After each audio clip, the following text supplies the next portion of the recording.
You're listening to She's the Business podcast. If you've ever asked your audience, why didn't you buy this offer when you've had something for sale, a launch, maybe getting some feedback from them as to why they didn't buy, I guarantee that the two reasons that they said were, I can't afford it, or it's not the right time, or I don't have time. So those would be the most common reasons. However, there are actually a whole myriad of other reasons that they may not even know themselves that's causing them not to buy. And the reason why they say it's they can't afford it, even when they have money and they could afford it, they're choosing not to spend the money on it, is that they just don't even realize that these other things are at play. So they're choosing what feels like the most truthful answer. But today, in this episode, I'm going to share with you what I've discovered over the years and years and years of selling products, selling courses, programs, coaching programs, really what is actually behind that no answer often, so that you can shift these things in your business and increase your sales. Yay. So stay tuned. It's coming right up.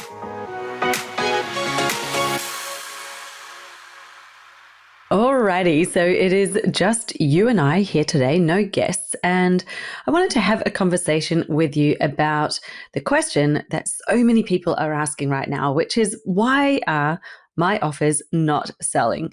Now, I've just literally today got back from a business retreat over in the US where there were people there from all different parts of the world. So all over the world, similar type of business, an online business. They're online experts doing services, coaching, consulting, that type of thing. So very similar to my business and probably similar to yours if you've been listening to this podcast for a while. And what I found really interesting is that there are some people who have been experiencing, a huge shakeup in 2025. Like, their sales have been dropping. They don't know why. There's a whole lot of stuff going on for them. But for every person that's been experiencing this drop in results or this change and shift, there's someone else who's been experiencing incredible growth. And that's interesting, isn't it? Because it's so easy to look at the world around us and to think there's stuff going on, people aren't buying, and to kind of lean into all the fear that is present around the world, because there's been so many big events and, really emotionally charged types of things when we're talking about war and the impact that that's having, obviously, on certain nations and anyone who's really involved with it from whatever place you're from. If you have some level of involvement, it does feel very personal, even if it's not in your backyard. And so that's really curious, isn't it? That while some people have been experiencing a decline, others are experiencing growth and increase. So that brings me back to, well, why is it that people aren't buying? And as somebody who loves to dive into this, it's definitely a problem I love to help my clients solve all the time, is let's look beyond the most obvious reasons, or the reasons that your audience are telling you. Because if you are asking, I'm sure that the top reasons you're hearing are, it's not the right time, or I don't have time, and I can't afford it. It's too much, whatever. They are the main reasons that you're going to hear if you ask your audience. And what I'm going to share with you today are the top 4 reasons that are very present, very real, very common, that they wouldn't even know themselves to be able to tell you that's why they didn't buy. So this is something for you to have a listen to, have a think about, and really get to know your audience and your offer, and look for the signs and clues as to whether any of these are actually going on for you. Because if they are, then that is the reason why maybe you're one of the ones experiencing that decrease in 2025. So the first reason is what I call a mismatch between the offer and audience. So this means that you have an audience and maybe you know them very well, and you have an offer that you've created, but in the creation of it, there wasn't a strong alignment happening between it. So this tends to happen when you've created your offer from a place of looking externally at what all your competitors are doing and either creating something similar of your own, with your own flavor to it, or even just asking, well, what is it that's going to sell, and creating something you think that your audience is going to buy. Now, I know you think, well, isn't that the whole point? Right? We want the audience to buy the offer. Yes, we do want the audience to buy the offer. Absolutely. But there is a much deeper layer that we're getting to.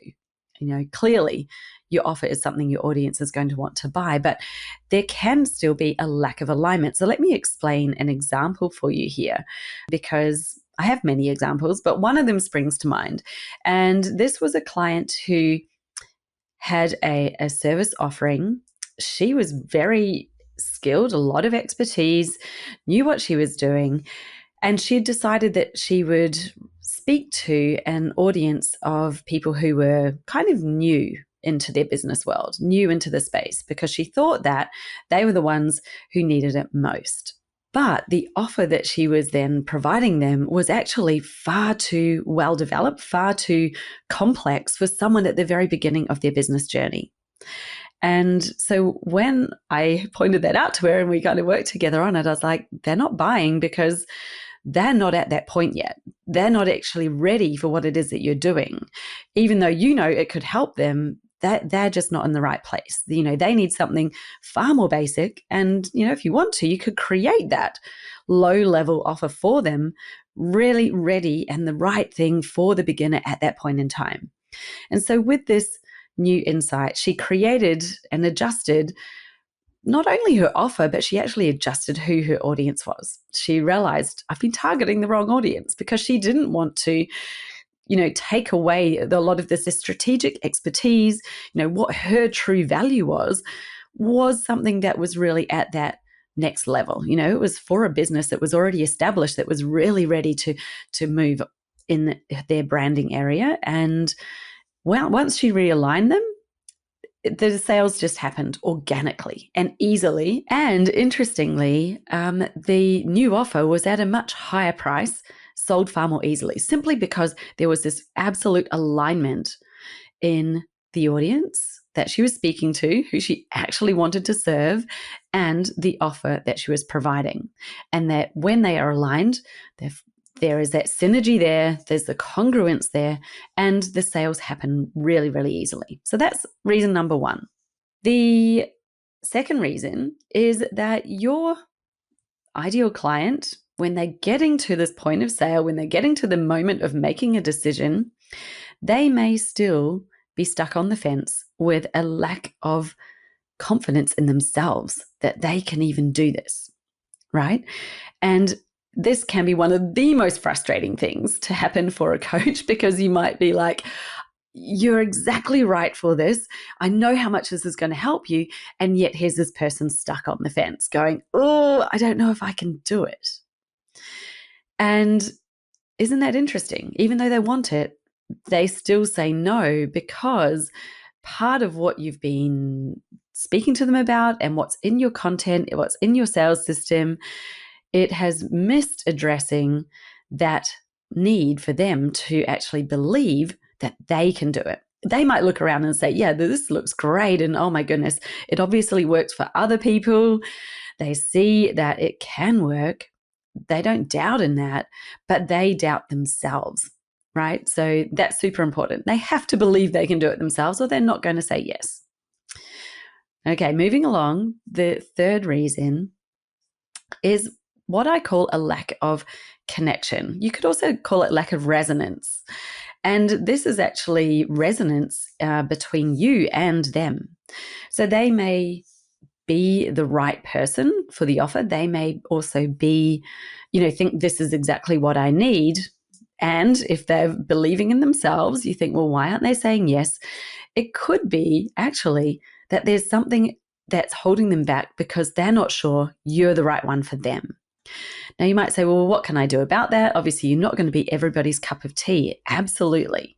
We're not talking about the ones who aren't for you, who aren't right for you. But what is happening, what I see happening a lot, and it's increasing quickly in the world out there, is that the more people are using AI in their marketing, the less authenticity is coming through. And there is a rise in people basically with their fear radar on, their fake radar, like looking out for people who aren't maybe fully trustworthy, people who they're like, is this for real? Is this the real deal? Or is there an element of, I don't know? And if they don't know, then they're saying no, right? Because you say yes when you're confident. You say yes when you have trust. In order for someone to have trust, the authenticity has to be there. Like, authenticity is something that builds the trust. Now, I've got a whole conversation to have around authenticity, and I think that will be in the next episode that I do, the next solo episode. So have a look out for that, because let's have a discussion, a real discussion and a chat about using AI in your marketing, how to use it and not lose your authenticity, because there are so many great ways that you can use it, and there are so many ways people are using it that really I think they need to be far more wary of, because the minute that you're putting out content you haven't created that is not authentically you, your people know it, they feel it, and they're stepping back, because there's a real lack of human connection felt, and they may not even be able to describe that to you. They're just going to say, yeah, there's something's off. I don't know.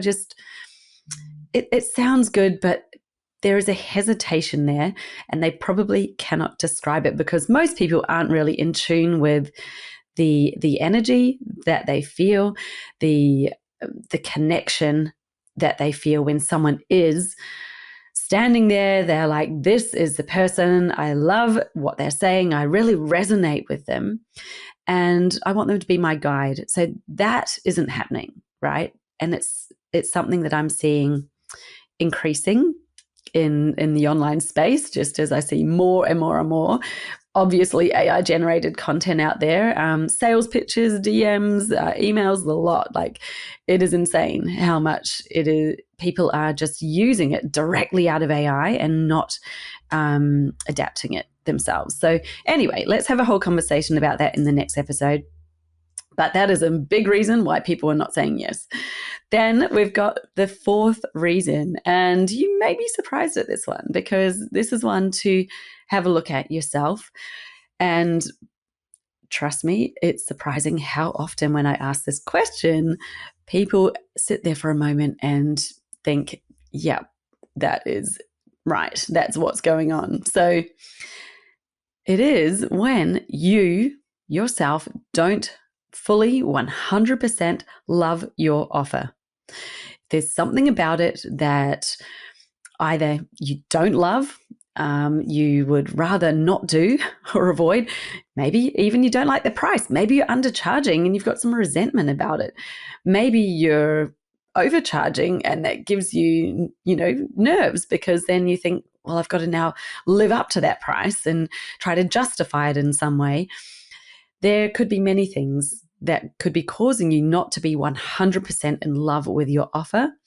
Maybe you've promised too many things. You've got to deliver so much. It's making you compromise on your life, on other stuff that you want to do in your, with your family or for yourself. Maybe you're like, well, I'm not getting to go to the gym anymore and I really love it. And it's because I'm doing all these things that I promised in order just to sell the offer. So there is a difference. Sometimes you're doing the things because that is really what you want to do, and there's absolute alignment and reason in doing it. But if you're just doing it to justify a price, ask yourself this question. See where you might find, if your offer isn't selling, or at least not to the level you expect, is there any part of it you don't love, that you're not in love with? Because if you don't love it, like, just think about it for a minute. You're going into a sales environment, whether you're doing selling through your email, whether you're doing, one-to-one calls, discovery calls, whether you're getting on a webinar or whatever your mechanism is to bring clients in. If you don't love it, they feel that. And that is repelling, right?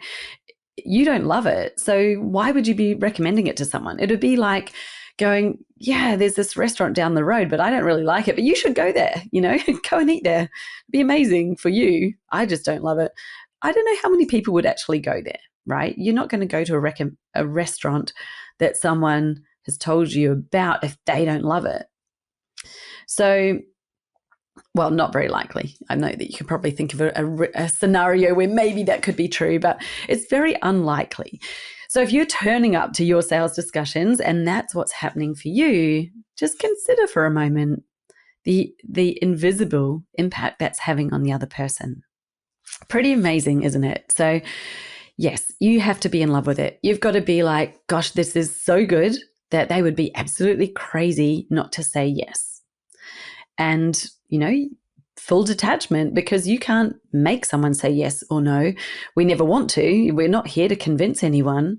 You're here to make an invitation and hope that they say yes. But, that's up to them. So if you don't love it, then we're kind of already starting off a step back, a step removed, like you're pulling away from it.